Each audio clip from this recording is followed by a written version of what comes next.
Welcome to PEERNOVATION, the podcast with Leo Batari and me, Randy Cantrell. Building on our previous shows, The Year of the Peer and What Anyone Can Do, we turn our attention to helping business leaders build high-performing teams. We'll talk with a diverse group of thought leaders who will share stories and insights that will help you and your teams achieve new heights. If you believe there is strength in numbers and that meeting the challenges of the future can only be achieved if we do it together, then join us for the conversation.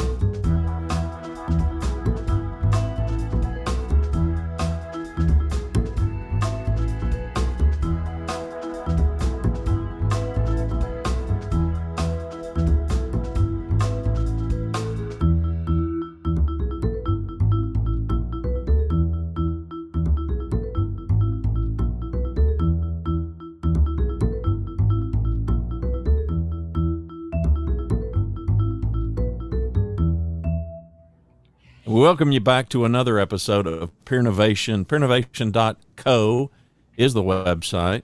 This is, I don't know, Leo, we'll call this the book launch. It's the book launch. It snuck up on me. I don't know about you, but we've been anticipating. It's kind of like the birth of a child. You're waiting and you're waiting and you're waiting, and suddenly somebody's water breaks and you're off to the yeah, exactly. So no, actually what happened was I knew at the end of last week that it was going to be available on Archway's website, and it was supposed to be a week or two before it was available on Amazon. And I don't know what made me look last night, and I was checking out actually just for looking at some other websites from other countries, right? I was in the UK, and I went to the UK site just looking and seeing how my stuff was listed there or whatever just now, and there all of a sudden PEERNOVATION is there, and I'm like, whoa. And then I started checking other sites, and it was about an hour later actually before it got up on the US site. But it's now it's only the hardcover and the soft cover right now. The ebook will be, to follow soon. And one of the things that I did on purpose with this was really made sure the soft cover was available with the hardcover. And also is the ebook is really priced well. So the soft cover is only $12.99 and the ebook's $3.99. And the real idea on that for me is I just want to get this in people's hands. I want team leaders to feel like this is an affordable thing to do, to buy a copy for every one of their team members so they can dive into it, understand it, really embrace it, and not have it be just something else that other people are talking about. I think it gives them another tool to do that. So I think by doing that, for whether it's peer advisory group leaders that want to provide copies for their members, then it allows their members, if they want to buy it for their employees and their team members because of the group and team aspect of this. I just think that that's the way to kind of, really extend the reach of this content, which is the whole purpose of doing it. You can, and so that's kind of the deal. No, it's exciting, and I wanted to kind of lead a conversation. This is going to be a little bit different episode in that, kind of going to be interviewing you a little bit, and I'll go ahead and hawk. We're going to do another deep dive, a little different direction in my solo podcast that I do, The Power of Others, and we plan to do that later in the week. Today is Monday, by the way. So this is October the 19th, 2020. So that gives you some frame of reference if you're listening to this at a later date. But the book is entitled PEERNOVATION, and it's an outgrowth of Leo's work over the last number of years, particularly with professional peer advisory groups. And really that's where I'd like to start with, just kind of this, I don't know, this arc of your journey, not only as an author, but just your interest in and your work with professional peer groups. Yeah, and I think it really precedes my joining Vistage. I worked for Vistage between 2016 and 2010. But prior to that, I was in a master's degree program, and I talk about this, in the book, where I was part of a cohort at Seton Hall University. And it was really the first time that I was involved in real group learning, in real social learning. Learning in so many respects for me much earlier in my life was such a solo pursuit. As you take in from the teacher, you do your test, you write your paper, you do whatever, but there was very little group work. And I was really excited to watch how people collaborated, how to build muscles around that, how to build skills around that. And then I was very fortunate, after being a student in that master's program at Seton Hall, to be an instructor. I was an adjunct faculty member for 7 years, teaching there. And it was really during that time where you get to lead these groups that you really get a sense of how powerful they can be, and all of the elements that I talk about in PEERNOVATION that is important to actually professional peer advisory groups for CEOs and for teams of companies.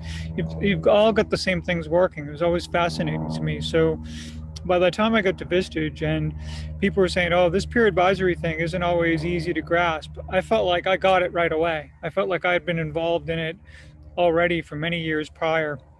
But to watch it take place in circumstances where people who were running companies had other people to work with to help themselves and help their organizations grow, and the impact that had on them and their employees and their families and their communities and everything was so profound that, I always felt like when I was at Vistage, it was like being at a not-for-profit organization, except it was a for-profit, entity.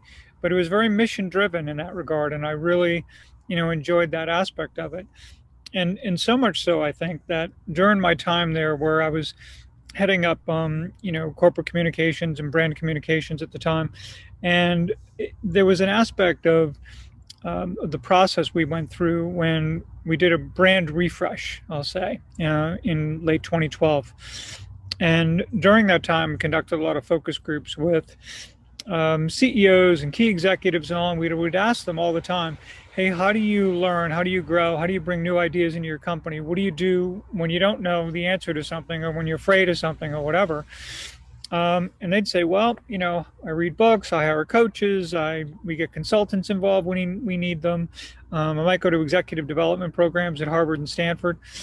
But they never even had part of their consideration set being part of a peer advisory group. And here I'm watching these groups and seeing they're so unbelievably effective, and yet so few people were really taking advantage of them. It just kind of astonished me in so many respects.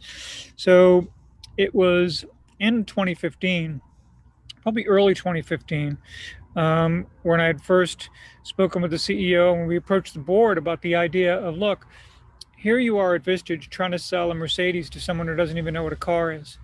So why don't we take it upon ourselves as thought leaders, in this space, and step back for a moment and not write a hardcover brochure for Vistage, but look at this entire category.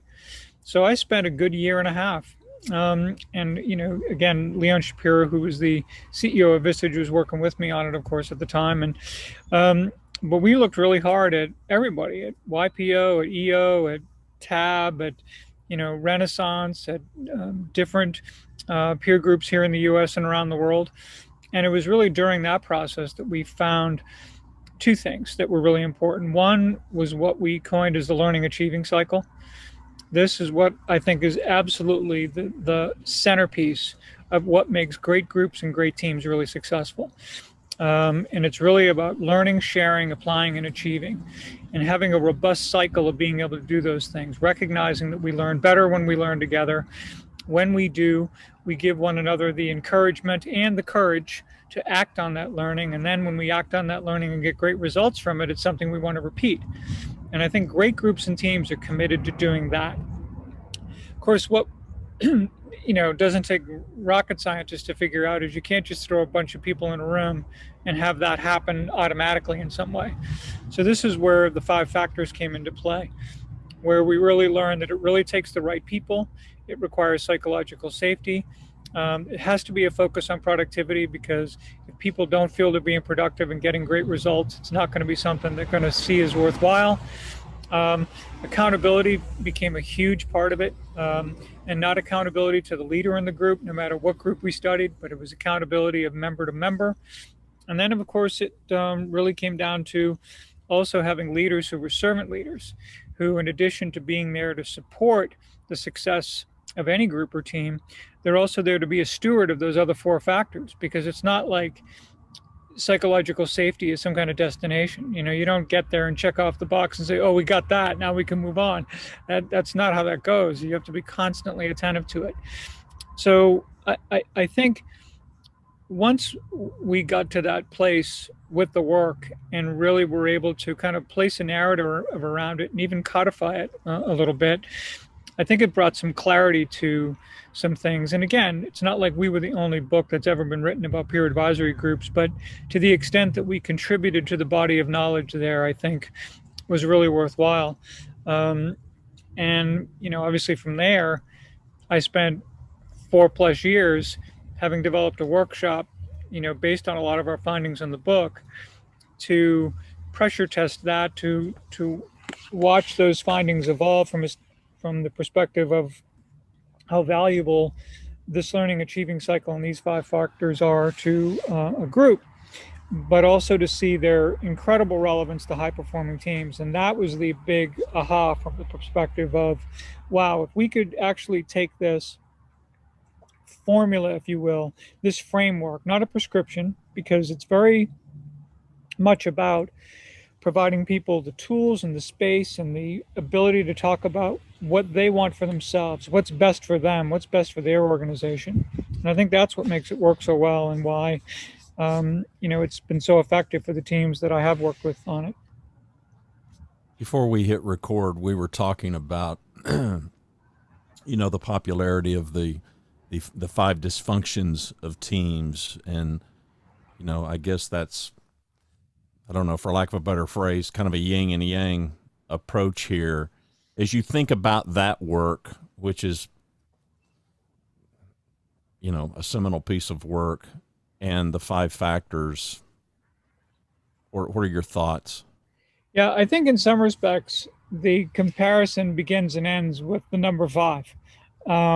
And by the way, I have that book. I read that book quite some time ago. Patrick Lencioni signed it, and I hope to sell as many books as he has. I mean, it's a really, it's a good piece of work. And I think at the end of the day, we would probably disagree very little in the scheme of things, but the approach is really different.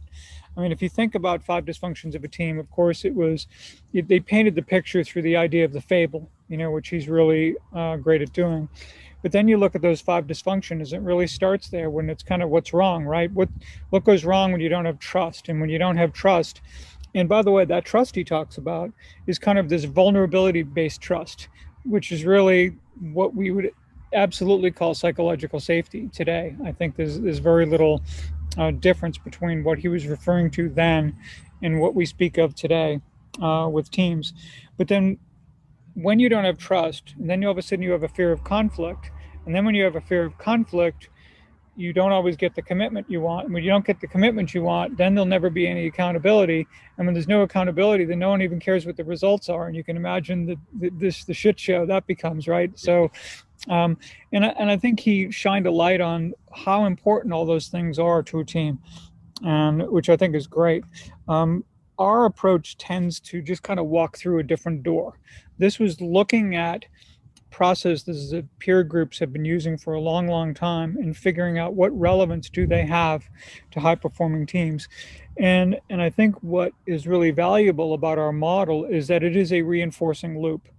I'm not criticizing the pyramid, that was used obviously in that book to paint the picture of what they were trying to show, or what Patrick was trying to show. But this is a bit different in terms of, I think, not only a focus on getting it right, but continually setting a higher standard of excellence as you go forward, and ways to go about doing that together. So I think that anytime anyone writes anything, I don't care who it is, and we read books all the time, and they don't always tell us things that we've never heard before, and it's like boom, we've never heard of this concept of this.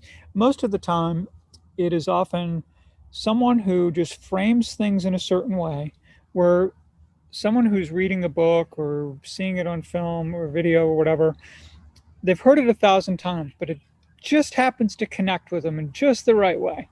And I think anytime anyone can do that, that brings real value.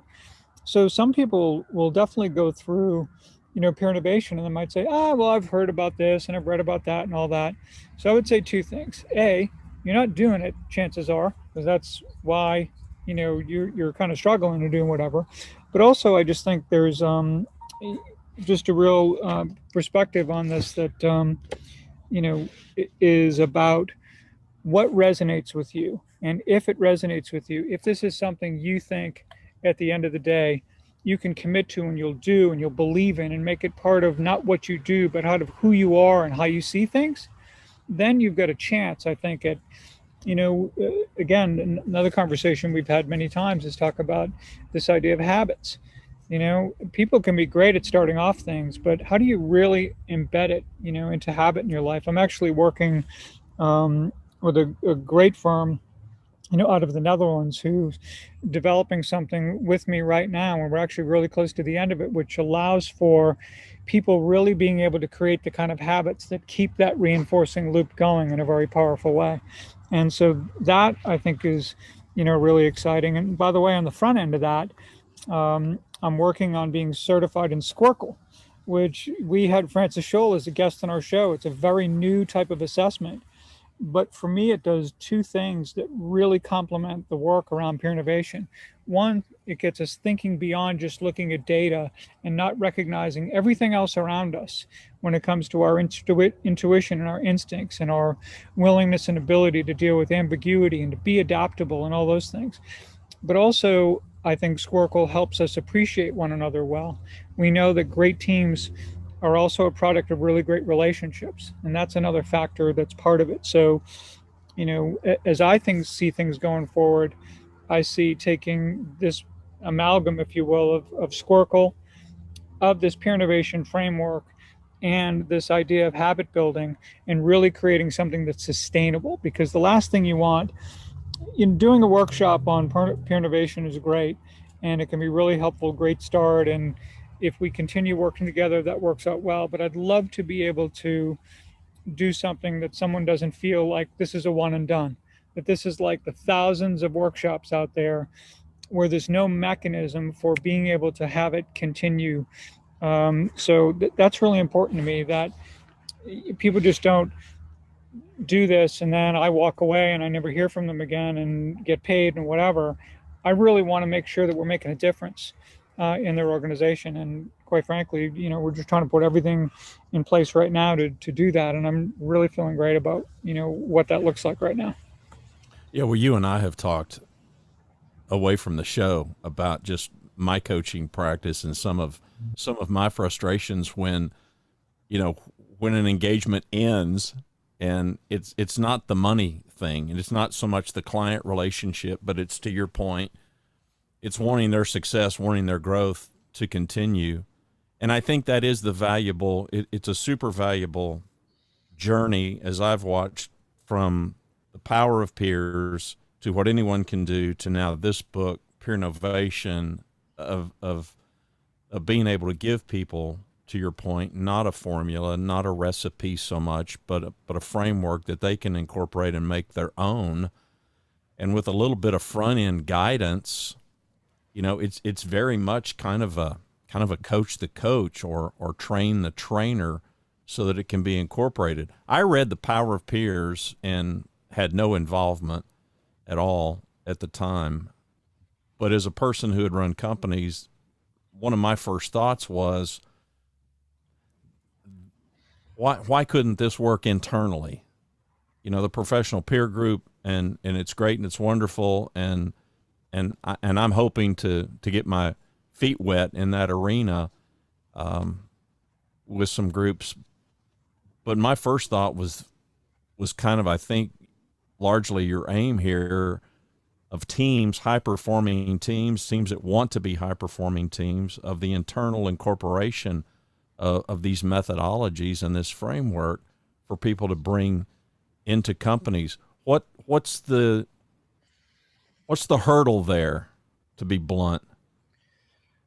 A couple things. One of the things, and it's why, and maybe we can add this to the show notes too, the piece that I did recently for CEO World on why the companies of the future will need groups and teams.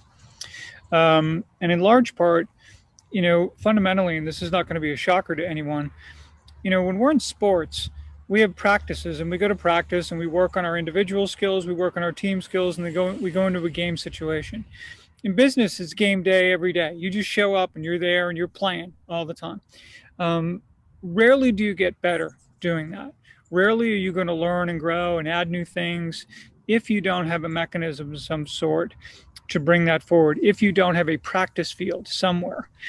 And I think that to the extent that organizations can get some discipline around practice and having practice fields, which I view in the form of groups, where individuals can help each other hone their individual skills so they can be stronger contributors to the team, and where they can create greater alignment and they do things like that, then you can get a team that's really functioning, where trust is built because people are bringing their A games. They're students of their craft. They have a commitment to excellence about what they do.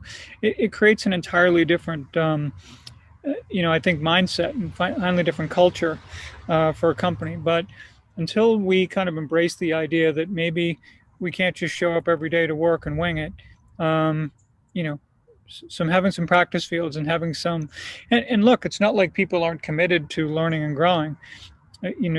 These numbers are a couple of years old, but the last I had seen was the spend on learning and development and corporate training was about $360 billion.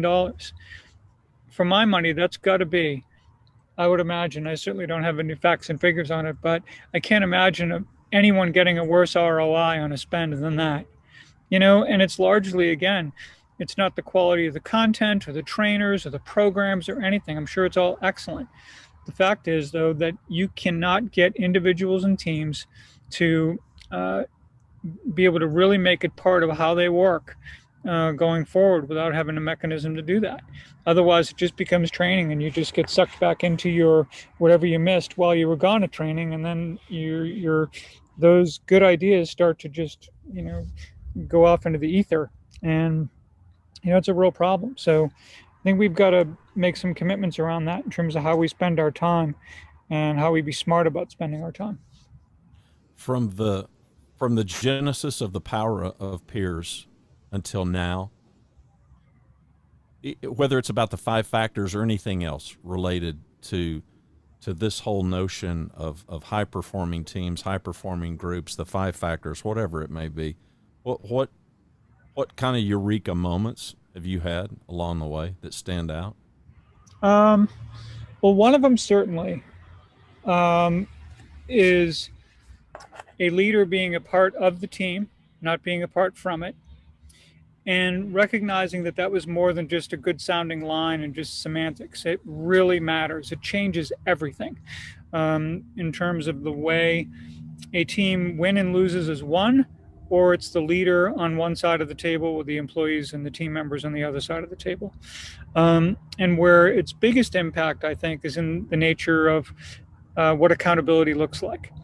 So if the leader considers themselves a part of the team, and all of them are equally accountable for doing whatever role they have, whether it's me as the leader or someone else with another specialty, someone else with something else or whatever, that we recognize that our currency with one another is everything, and that we are committed to excellence. We're committed to doing great work. We're proud of, the contribution we make. We know that we matter, as Angela Myers would say, right?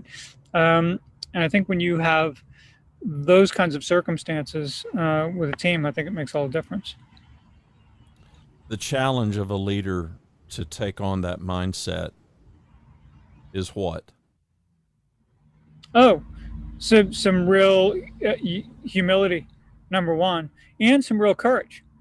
There's no question about that. Yeah. The other thing that makes me think of an aha moment that came through a lot of this research when we were talking about when you ask people to assess their level of psychological safety, I thought it was really interesting that the levels were so high, and yet oftentimes as group meetings would continue after people self-assessed their psychological safeties to be 9.5s and 10s, I wasn't feeling that level of candor in the room, and which got me to ask a second question: how well, and you'd go around the room as individuals and say, how well do you think you leverage that 9.5 and 10 environment that you've just described? Well, now that number goes down to 6.5. So that was an aha moment. That was, okay, having psychological safety is one thing. Being willing to take yourself out of your comfort zone and actually use it is quite another.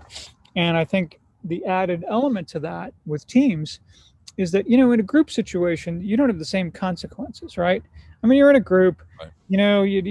they just aren't. You're not really, you, you're not getting paid. You're not gonna lose your job. They might fire you from the group, but Yeah. it is what it is, right? It's not exactly losing your job. It's not exactly feeling like you're doing something that could stunt your promotion or your growth in the company or anything like that. So I think the whole extra layer of commitment around that has to be more than just lip service. It has to be more than this is something, oh, we'd want to do or we'd like to be someday. You really need a commitment at every single level in the organization who buys into this idea of how important it is. Because if you don't, it's a little like the triangle leadership model that we use in the book. Unlike the all-powerful leader with all the little minions underneath, that Right. it's a triangle or a triad, I should say, with the leader, the team, and the member. Recognize that everyone has their own responsibility, and in fact, I believe equal responsibility for whatever that piece we want to put in the middle is: our culture, our results, our accountability, our joy, whatever it is. We all play a part in making that. We know that, one toxic employee can ruin a whole team. We know that bad leadership can ruin teams. We know that bad teams are just bad teams. We got to figure out how to rectify those things. So it really starts with having the right people and recognizing why you're there, what it's all about, how you are different, so that you can bring different perspectives to the table. But also, what may be even more important is what you share in terms of your commitment, your values, your standard of excellence, all the kinds of things that make for a good contributor on whatever particular team it happens to be on, which is why having the right people on one team may be really different from having the right people somewhere else. And what accountability looks like on one team may look really different from somewhere else. As long as I believe it's agreed upon by the members and it works, it's good with me. You know what I mean? As it should be. I mean, it's their team. And a lot of times it's kind of a real heuristic approach to this whole thing where all I do or all anyone would do who's leading this workshop is help people discover their own answer for themselves. And we know that when we do, we're far more likely to own it and implement it successfully. In the I'm not sure even how to word this so that it even makes sense, but from a top down versus a bottom up approach when it comes to all of this. I'm thinking of people who say, yeah, but I'm not the leader. I'm not an authority figure. So what can I do to even get the ball rolling? Versus it clearly seems to me easier for someone at the top who has the authority to kind of push this agenda. If you think about it coming from both of those directions, what are your thoughts? So, first of all, I think people have to adopt a mindset that when they are hired at a company, they're not there to fill a position, they're there to make a difference. I think that's number one. I think you have to adopt that mindset. You're there for a reason. There's a certain specialty, there's a certain work product, there's a certain thing that you're responsible for that has to make a contribution to the team. And I think that's, super essential. And you have to recognize that that's the situation. And I also think there's an aspect of this where people have to recognize that just because you're not a leader of the team doesn't mean you can't be a leader in the team. There are times where things will come up where something, I mean, let's face it, we've all been in meetings, particularly cross-functional meetings, where the topic will go somewhere and I just think, yeah, I'm not going to be much help here, or at least very little compared to some of the other talent and expertise that's in the room. However, in other situations, people are going to look to me and say, Leo, we need your thoughts. What they're asking for is my leadership, my understanding of things to help guide, our team. So I think once we recognize that, we're not all going to be the leader all the time, and that it's including the leader of the team. then we recognize I'm going to make whatever contribution I'm here to make so that I fulfill the responsibility I have to make a difference. The let's talk about just some of the value propositions with the book, and some things that you would want prospective readers and buyers of the book to know, and some of the things that I know you and I are working to try to help supplement those people that make that investment. And the real investment that I know you want people to make is not in the book, but is in putting this stuff into action. Give this a go, give this a try. But let's talk about some of that, some of the things that I know you're wanting to do to really to make this movement more sustaining over the long haul. Well, you remember, of course, we've had Ryan Foland on this show many times, and he and others who I think subscribe to, a lot of way he sees entrepreneurship and all, is that we've got to look at this from a perspective. And I don't care what size company you are, but when you look into, okay, PEERNOVATION, what's it going to do for me at the end of the day? Yeah, high performing teams or whatever, but to what end?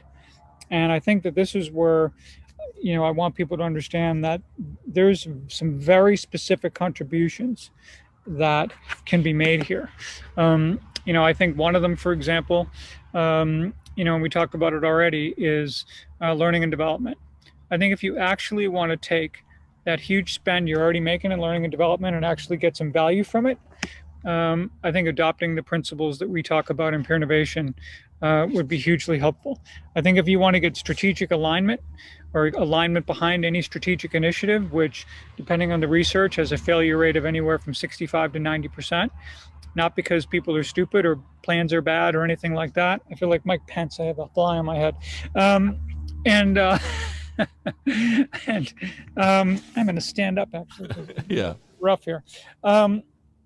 So when we think about strategic alignment like that, and we imagine, well, what can we do to really create that kind of alignment in a way? And again, I think the principles in PEERNOVATION can help us doing that.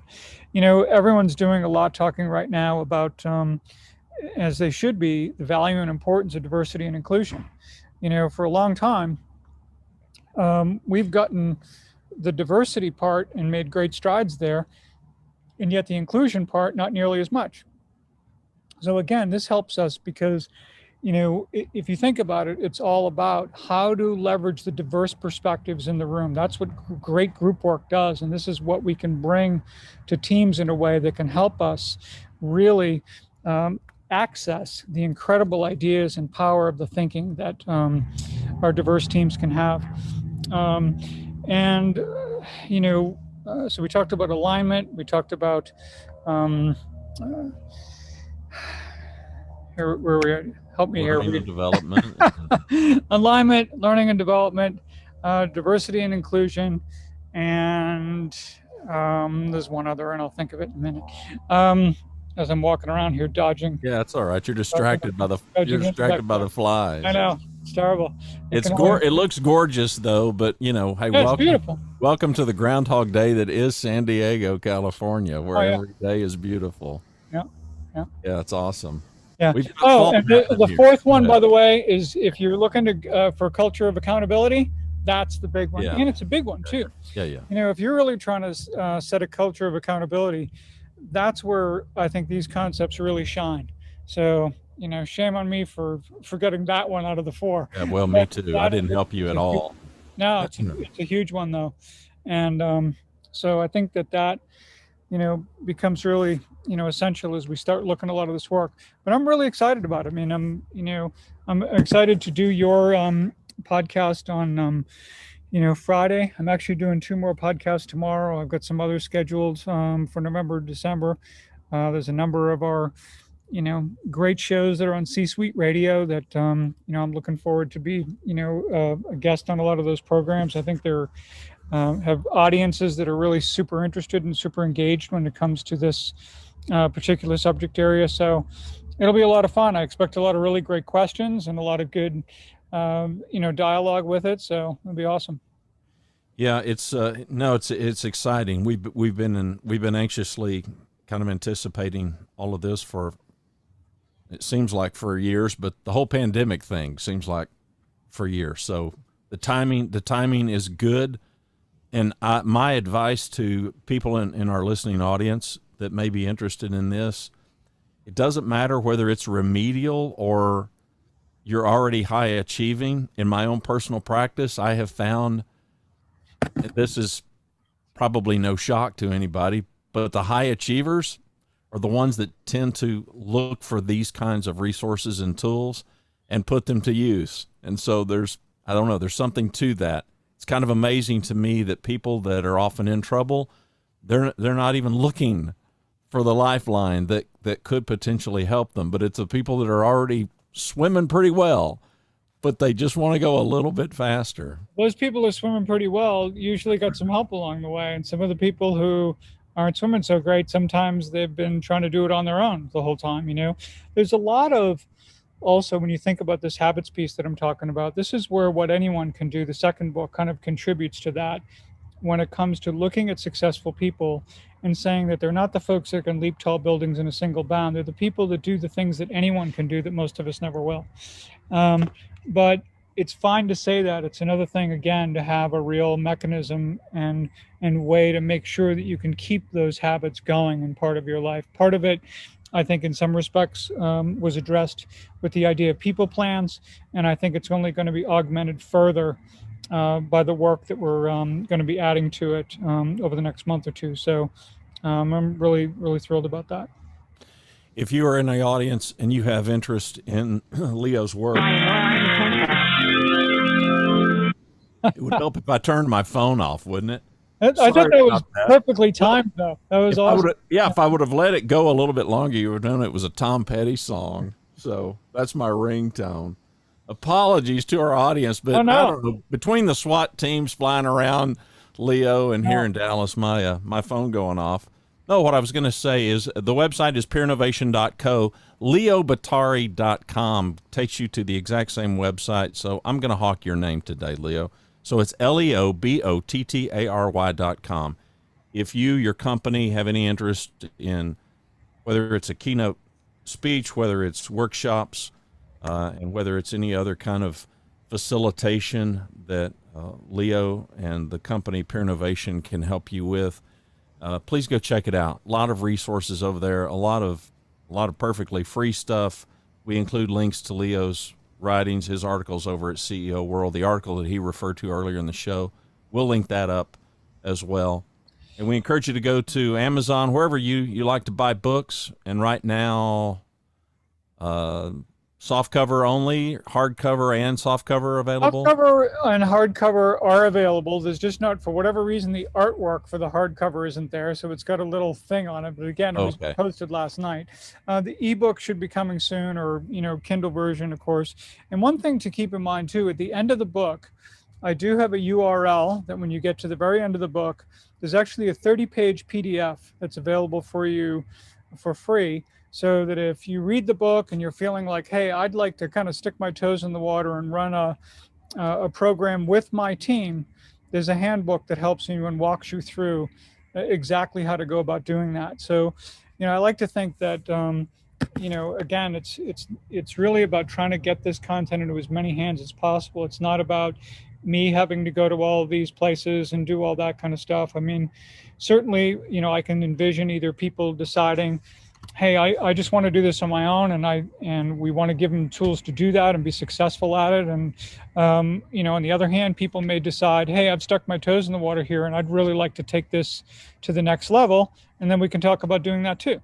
But either way, I'm just really it's available for them. So if nothing else, at the end of the book, you not only get the book, but you get that 30-page handbook basically that'll walk you through leading a PEERNOVATION workshop in your company.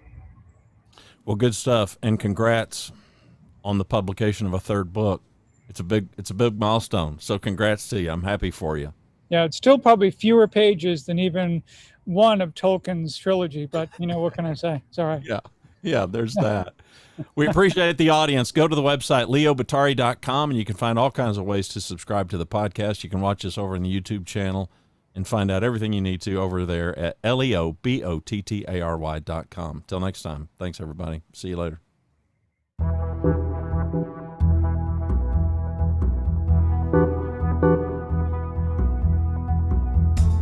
Thank you for joining us. To subscribe to the podcast and learn more about how you can engage PEERNOVATION for your organization, contact us on the website at PEERNOVATION.co. Till next week, remember, the power of we begins with you.